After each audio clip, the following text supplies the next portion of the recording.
This is your before and after story. Instead of imagining a rewarding career in medical imaging, Southeastern College can actually take you there.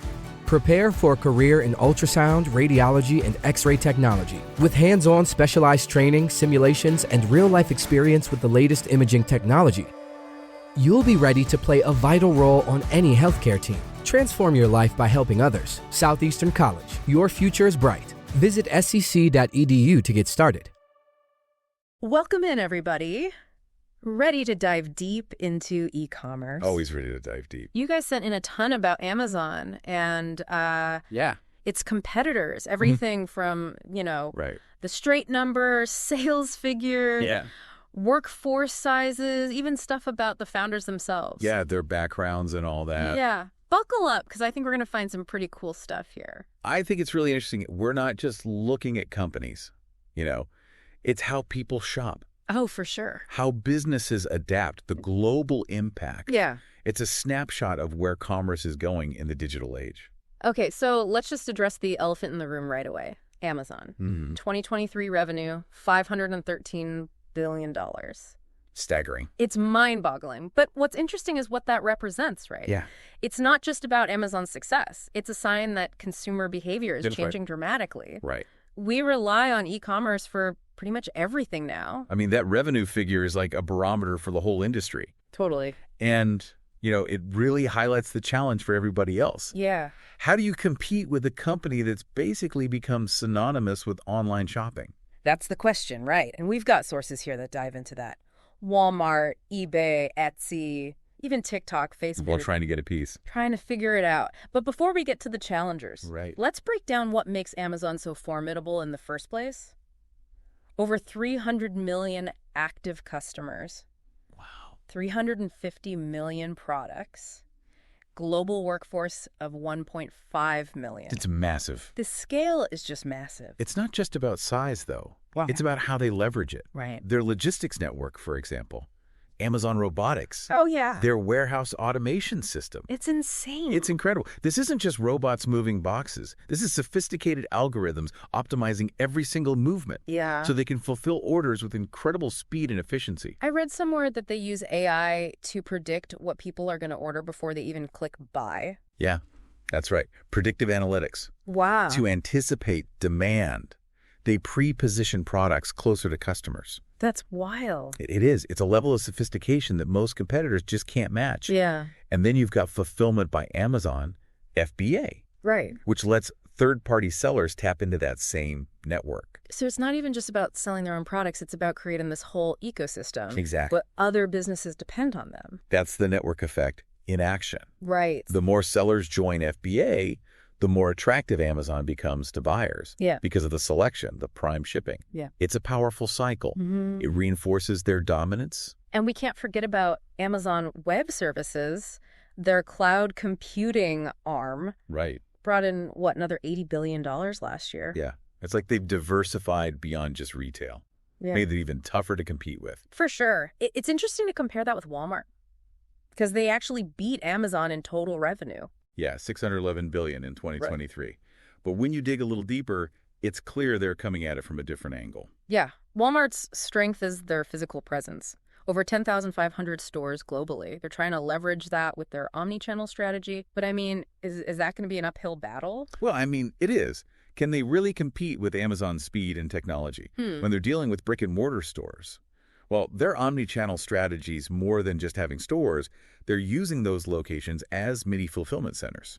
Oh, interesting. Curbside pickup, same-day delivery for online orders. Okay. Integrating online and offline inventory.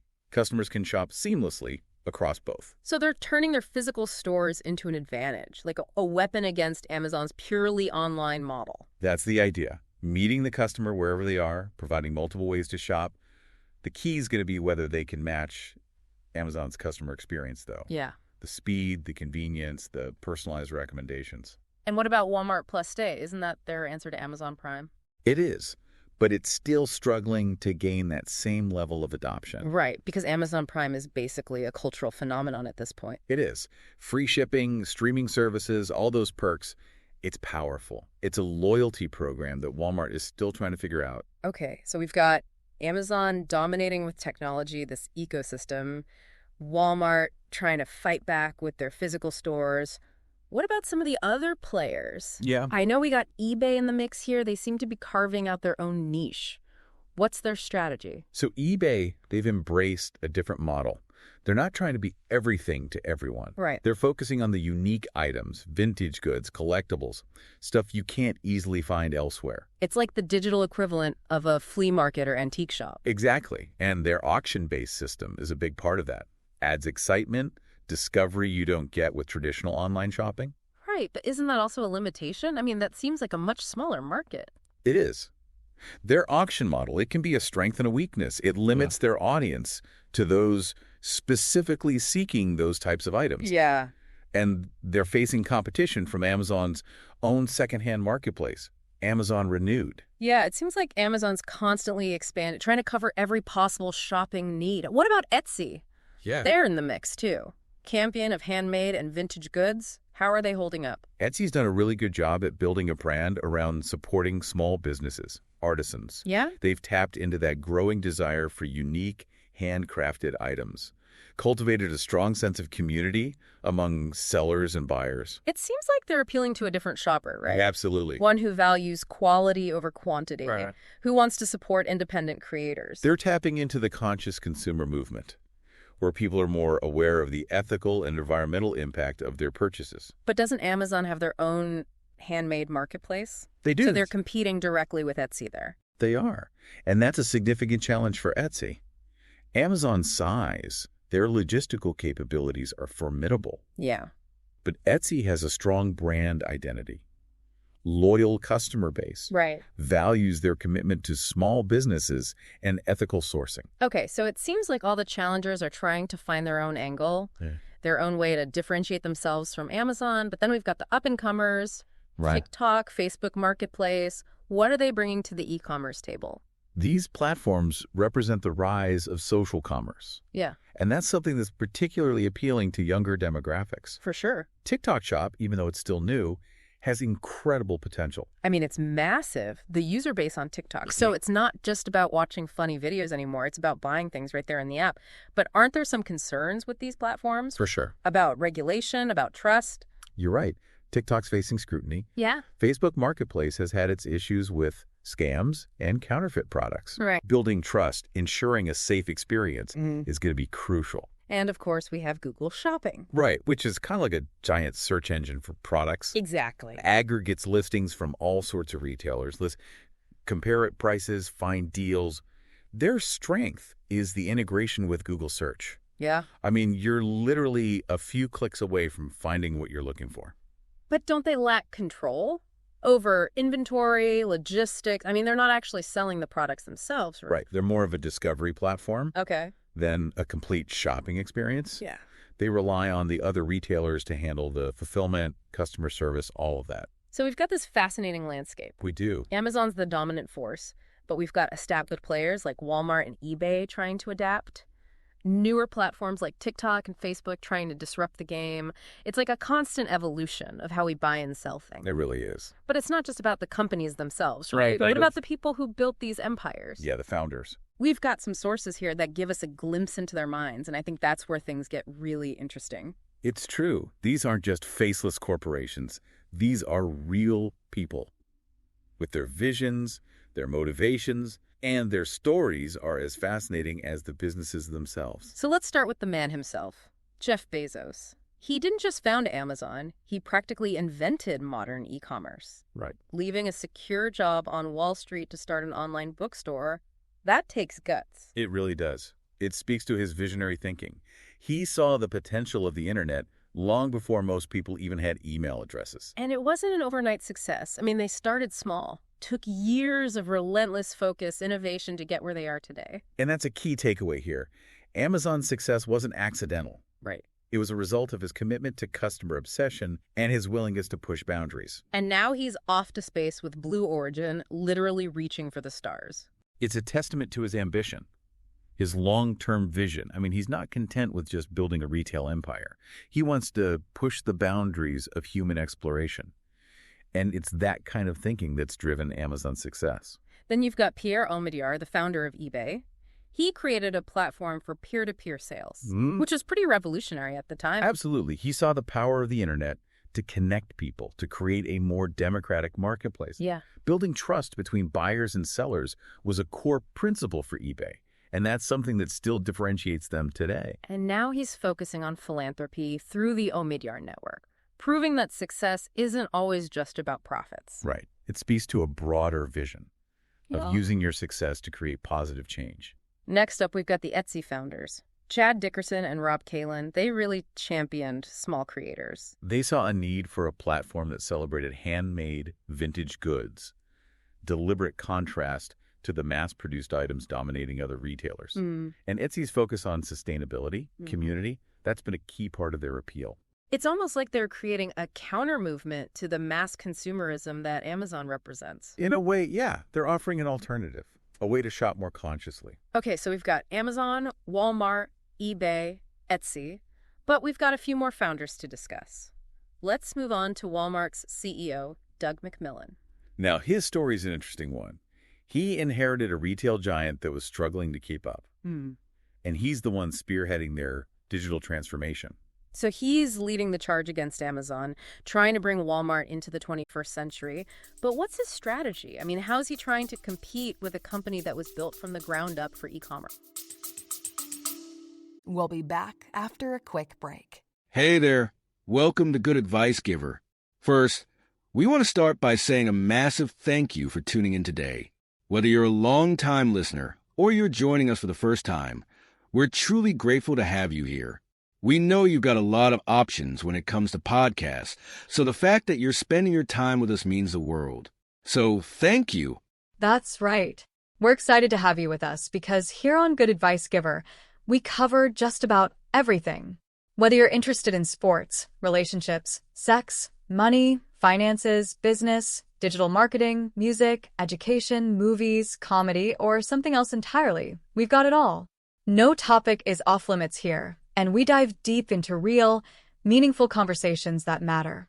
We've also got a mix of male and female hosts, so you're always getting a well-rounded perspective on every topic we cover.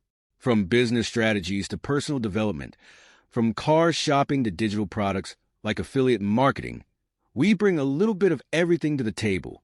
Our goal is to offer advice, insights, and some laughs along the way to make sure you feel welcome and engaged, no matter what brought you here. And it doesn't stop there. We're not just about giving great advice, we're about action.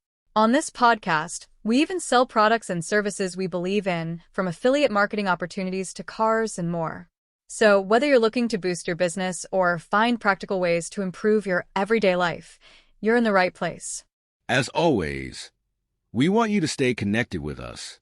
Be sure to download this episode so you can listen anytime, anywhere, whether you're commuting, working out, or just relaxing. And while you're at it, follow us on social media. We're on Instagram, Facebook, Twitter, you name it.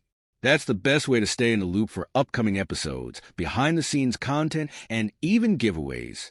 And don't forget to subscribe to our YouTube channel. We're posting extra content there, including video podcasts and deep dive discussions you won't want to miss. Be sure to like, comment, and subscribe, and let us know what topics you want to hear more about. Lastly, check out the link below in the description for exclusive offers, resources, and more ways to connect with us. We're here for you, and we can't wait to bring you more valuable content. Thanks again for tuning in to Good Advice Giver. Let's get started. Well, his most significant move was the acquisition of Jet.com. Brought in a team of e-commerce experts, technology that Walmart desperately needed. He's also focused on integrating their online and offline operations, using their network of stores to offer curbside pickup and same-day delivery. So like we were saying, he's trying to turn their physical presence into an advantage, something that Amazon can't easily replicate.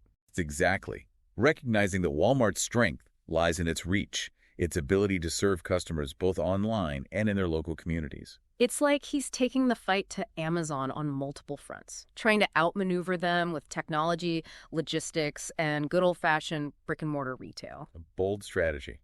And it's still unfolding. All right, so we've got the retail giants covered. Let's shift gears a little bit, talk about some of the tech titans who are also making moves in e-commerce.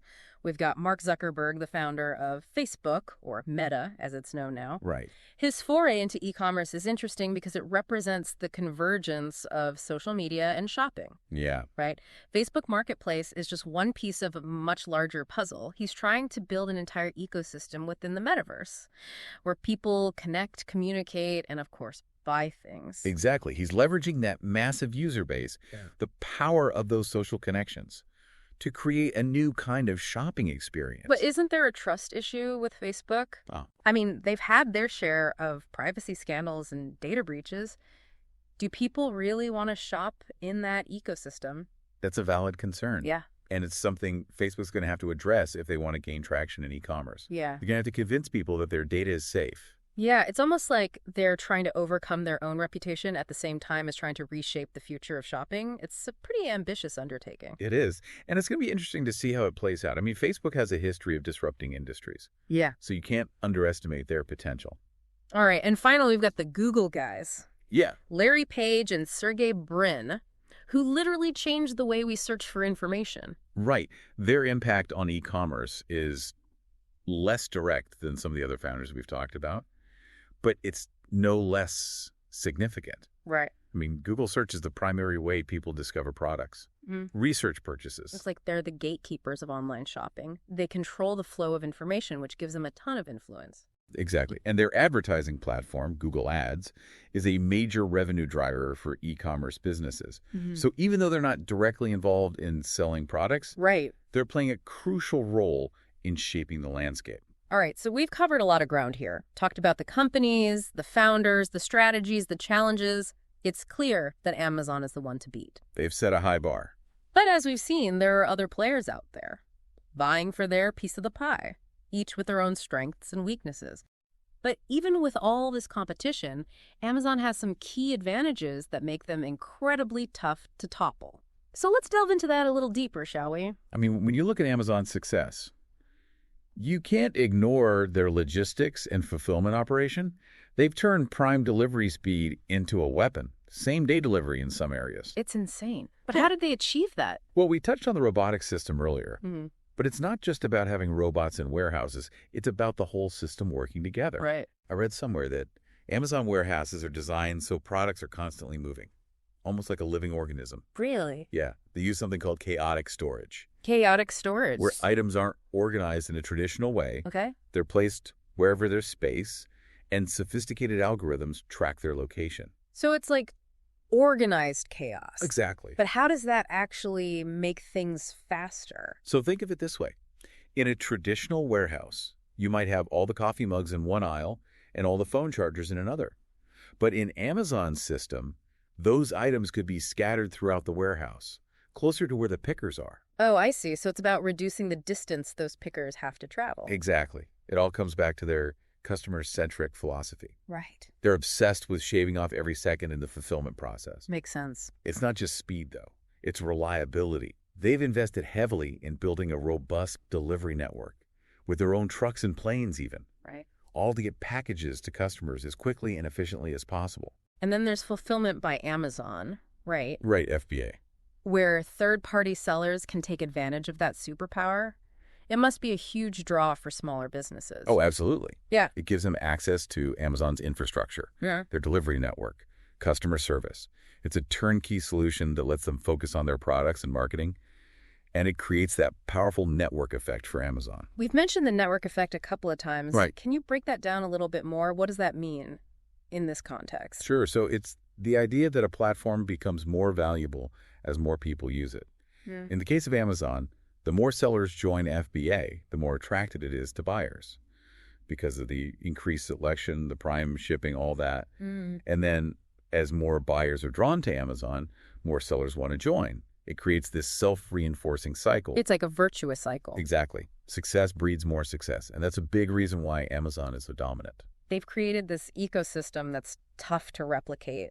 They're constantly innovating, Adding new services, features that make them even more indispensable. Like Amazon Prime. Oh, yeah. Started as a free shipping program, but now it's streaming services, music, photo storage, all sorts of things. It's like they're creating a world within a world, a self-contained ecosystem where you never have to leave. And that's a key part of their strategy. Be the one-stop shop for all your needs. The default destination for online shopping, entertainment, everything. It's pretty brilliant when you think about it. But even with all their strengths, even with this incredible ecosystem, there are some cracks starting to show. Right. I know some of our sources highlight the challenges that they're facing, including regulatory scrutiny and environmental concerns. Right. Even giants have vulnerabilities. Amazon's size and dominance have attracted attention from regulators. We're seeing more antitrust investigations. Concerns about labor practices are growing. Yeah, and some critics argue that their marketplace gives them an unfair advantage over smaller businesses because they can use their data to identify popular products and then create their own versions to compete directly with those sellers. Yeah, it's a complicated issue for sure. I mean, you've got valid arguments on both sides. Amazon says they're just using data to improve customer experience, right, offer better value. Right. But critics worry this kind of power could stifle innovation. Right, and what about the environmental impact of their operations? All those deliveries, all that packaging, it's got to have a significant carbon footprint. Yeah, that's another area where Amazon's facing pressure. The sheer volume of deliveries they handle has an environmental cost, and they're being scrutinized for their packaging waste and reliance on fossil fuels. I mean, they have started initiatives like Climate Pledge Friendly, highlighting products that meet certain sustainability standards. They're investing in electric delivery vehicles, renewable energy. Yeah, those efforts are definitely a step in the right direction. But the scale of their operation means they still have a long way to go to become truly sustainable. Yeah, it's a tough balancing act. It is. They're trying to maintain their growth and efficiency while also addressing these growing concerns about their impact on the environment and the economy. It's a dilemma that a lot of large corporations are facing right now. How do you from product discovery to checkout? But in social commerce, that control is more diffuse, more organic. And then there's the growing demand for sustainable and ethical practices. We talked about this with Amazon, but it's something that all e-commerce companies are going to have to deal with. For sure. Consumers are more aware of the impact their purchases have on the environment, on society. And they're looking for brands that share their values. And that's where companies like Etsy have an advantage. Their focus on handmade, vintage goods naturally lends itself to sustainability and ethical sourcing. Exactly. And they're promoting a more mindful approach to consumption, encouraging people to buy less, but buy better. And that resonates with a lot of consumers. So it seems like the e-commerce landscape is becoming more fragmented. Definitely. With different platforms catering to different needs and values, the era of the one-size-fits-all e-commerce platform might be coming to an end. Interesting. We're seeing this shift toward more specialized experiences. Makes you wonder what the future holds for Amazon. Can they adapt? Or will they become the next victim of disruption? That's the million-dollar question. Amazon's powerful, but as we've seen, even the most dominant companies are vulnerable to disruption. Well, our deep dive isn't over yet. We still have some more ground to cover. So let's move on to some final thoughts and some provocative questions to consider as we wrap up our exploration of the e-commerce landscape. So we've seen the e-commerce world change so much and how companies are adapting to what customers want. But looking ahead, what does all of this mean for the future of online shopping? Which players are best positioned to win? What should they be focusing on? It's the big question, right? If we connect the dots here, it seems like the battle lines are being drawn between these different approaches to e-commerce. You got Amazon laser focused on efficiency and convenience, but then you've got challengers like Walmart leveraging their stores and platforms like Etsy and TikTok, emphasizing community and engagement. Yeah, and the sustainability question is huge, right? It's not just about convenience anymore. Consumers are thinking about the environment, the ethical impact. So does this give an edge to companies like Etsy who are already doing that? It could. But I think the real challenge for any company is going to be finding that balance between sustainability and scale. Right. Can they grow while minimizing their environmental footprint? Yeah. Can they meet global demand but still ensure ethical sourcing and fair labor practices? That's a lot to juggle. But those are the questions that are going to determine success in the future. Right. And it's not just about the companies, it's about us too. We have a role to play as consumers in how this industry takes shape, through the choices that we make, through what we demand. We're voting with our wallets every time we buy something. Yeah. Do we put convenience first? Or do we look for companies that align with our values, even if it means paying more or waiting longer? Those are tough choices. Makes you wonder, can we have it all? Convenience and sustainability. Can we support small businesses but still enjoy the benefits of a global market? That's what everyone is trying to figure out. Right. And that's what makes this so exciting. Right. We're not just watching a static industry. Right. This is a dynamic evolution. It's a constant push and pull. And who knows what's coming next? Yeah. We've seen AI come up, virtual reality, augmented reality. How are those going to shape online shopping? Right. It's fascinating to think about. Imagine virtually trying on clothes before you buy them, or walking through a store from your couch. Oh, wow. AI assistants helping you find the perfect thing based on exactly what you need and what you like. It's like science fiction. But it might be closer than we think. Oh. And it raises questions about the role of technology. Will it make shopping easier, more personalized? Or will it create new issues around privacy and data security? Yeah, that's a good point. Important things to consider. As technology advances, we need to think about its impact on our lives, on society. We need to make sure it's used responsibly. So I think the big takeaway from all of this as we wrap up is that e-commerce is constantly changing. Always evolving. Dynamic, competitive. And this story is far from over. The next chapter is being written right now, and it's going to be shaped by all of us. So as you shop online, think about what matters to you, what impact you want to have, the future you want to create, because the future of e-commerce really is in our hands. Yep. So choose wisely, shop thoughtfully, and stay curious. We'll be back soon with another deep dive. Until then, keep exploring, keep learning, and keep asking questions. Today is your lucky day. Today is the day that our $3 website works for you, paying you directly to your PayPal daily. Imagine $3 ongoing continuous payments to your PayPal account. Imagine falling asleep and waking up to $300 in your PayPal account. How would this make you feel? How could this help you? What bills could you pay? What kind of fun could you have? What does that retirement look like now? All for a one-time payment of $3. This website is DFY done for you, fully built and completely hosted, and never stops collecting payments for you. You have spent $3 on coffee on a regular, but that coffee won't help you create multiple streams of income. Click the link below.